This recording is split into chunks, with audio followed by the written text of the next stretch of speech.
Hey everybody, Syntax77 here, and today I want to take a look at a piece of backpacking and camping gear. It's called the MalloMe Camping Cookware Mess Kit. I've actually had this for, I want to say, like a year now. I didn't discover it myself. My mom actually found this online. I think she was browsing Amazon for something else, found this, thought of me, and got it for me as a gift. And I've had some pretty good success with it. Now, it's not the fanciest, lightest, most technical camping cook kit in the world, but what I like about this cook set is basically the value. I think for my viewers out there on the channel that may be new to backpacking, or if you're like me, you do a lot of solo trips, but there are times that you go with friends and family as well, and you want to have more of a kind of group capability without breaking the bank. This is probably a pretty viable option because this, at least at the time that I got it, was around $25-ish. I'm not sure exactly, definitely well under 30, and you get a decent amount of stuff, which I'll show you. It's all in this stuff sack here, and I'll just go through the items and show you what's going on. Now, like I said, actually, before I get into this, I will point out that a lot of times I go very minimalist on solo trips. So minimalist indeed that I used to use almost all the time this 1,000 milliliter titanium pot.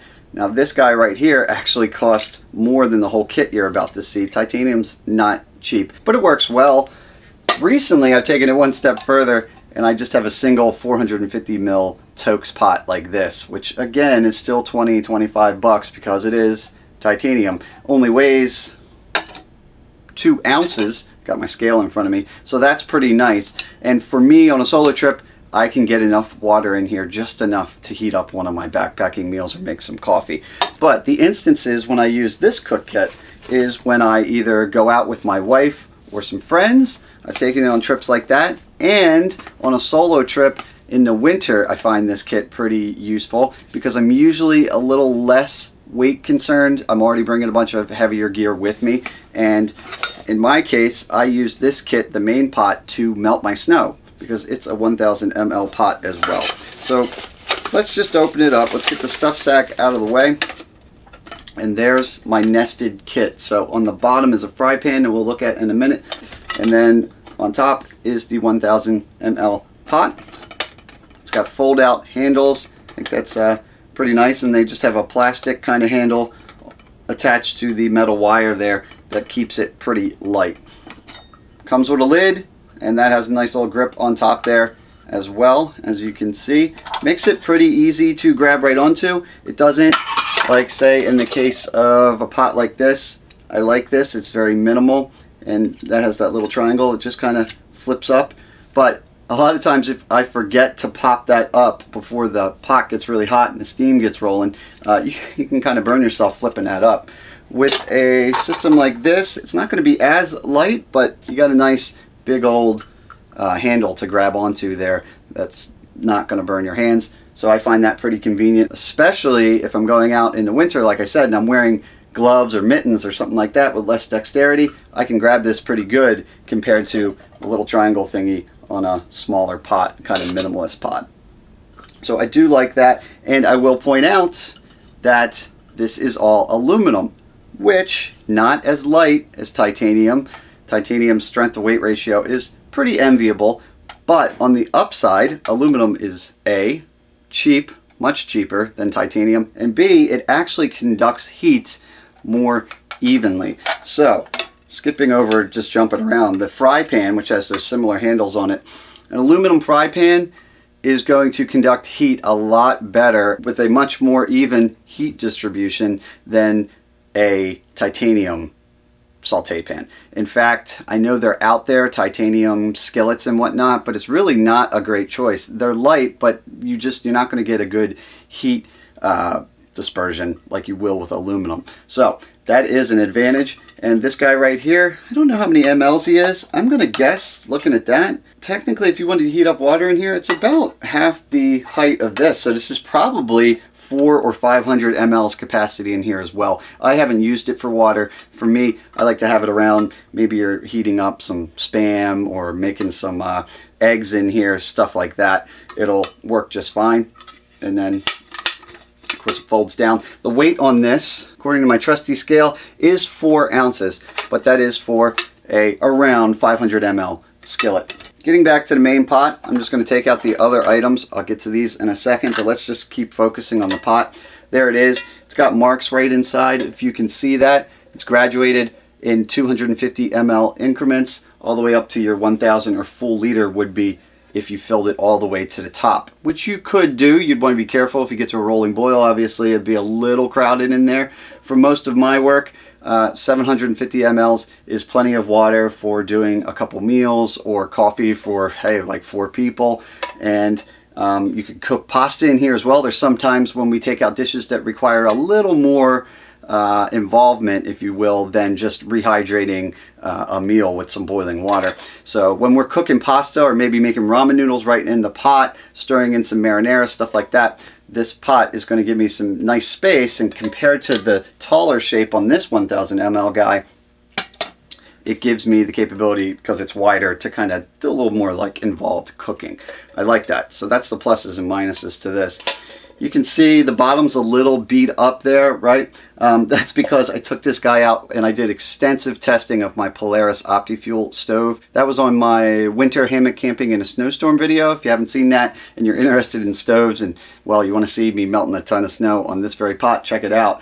But one of those fuels that I tested was diesel, which is very dirty, sooty stuff. Although on that trip I actually ended up kind of having a nostalgic affinity for diesel now. It kind of gives me warm memories, but it does make your pot pretty dirty. So this is after being through the dishwasher and scrubbed by hand. Not the end of the world. There's also some dings and dents in there. That's not from normal use. That's actually my fault, if you can see that in there. I decided at one point, I guess there was some water or something, if I remember correctly, that was frozen in there, and I think I banged this against either a tree or some sort of tent spike or something, like an idiot. And luckily, I guess that was a stress test, because it did put a couple dots in there, but other than that, the pot's just fine. No problems with the rivets on the handle. Seems to be secure pretty well for now, and that's with some pretty decent use. The item I've used the most out of this cook kit is definitely this main pot here itself. I would say for the pot and fry pan alone, for, you know, under 30 bucks, that's pretty cool right there. But you might be wondering, what else does it come with? So I'll show you. Comes with a little, I guess we'll call this, it's a wooden spatula, and that's kind of the intention of this. I brought this along. You can flip over stuff like Spam or eggs, stuff like that. Because it is wood, it's going to soak up grease and be a little less easy to clean, so you want to keep that in mind. But they did throw that in, and that's pretty nice. It doesn't weigh anything, that's for sure. Let's see, ½ ounce. Oh, and I'm just reading on the box, it's actually bamboo. Fancy.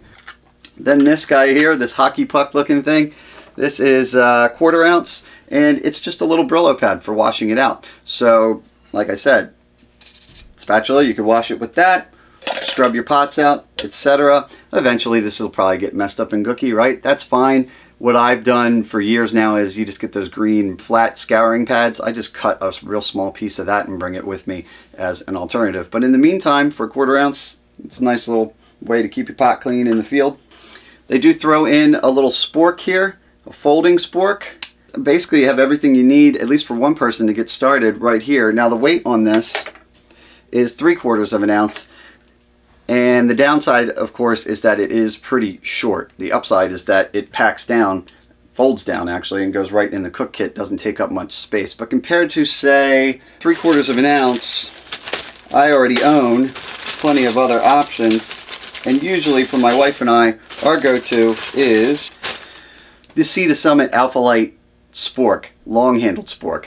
Because when you're really kind of digging down in those dehydrated meal bags, this is going to make it a lot easier. And these weigh ¼ ounce. So 3 of these weighs the same as 1 of these. This is like an aircraft aluminum type thing, and this is more of just a stainless steel probably. But pretty nice that they throw that in. Next up, we got 3 more items here, and that is, well, let's look at these first. 2 bowls. Yeah, these are some tiny little bowls right here. Not too big at all, right? But you get 2 of them, and they only weigh ¾ ounce, so 1.5 ounces for the pair of them. And if you're like me, when I first got this cook set, I kind of laughed. I was like, what am I going to do with little bowls like that? I just eat out of my, you know, bag of dehydrated goodness, and I'm fine. But actually, there's a lot of meals that my wife and I split sometimes, even if we have two different backpacking meals, we might, for fun, you know, each split each other's meal just to have some variety. And that is actually what we did when we went on our Adirondacks trip. That was last August, and I brought these bowls.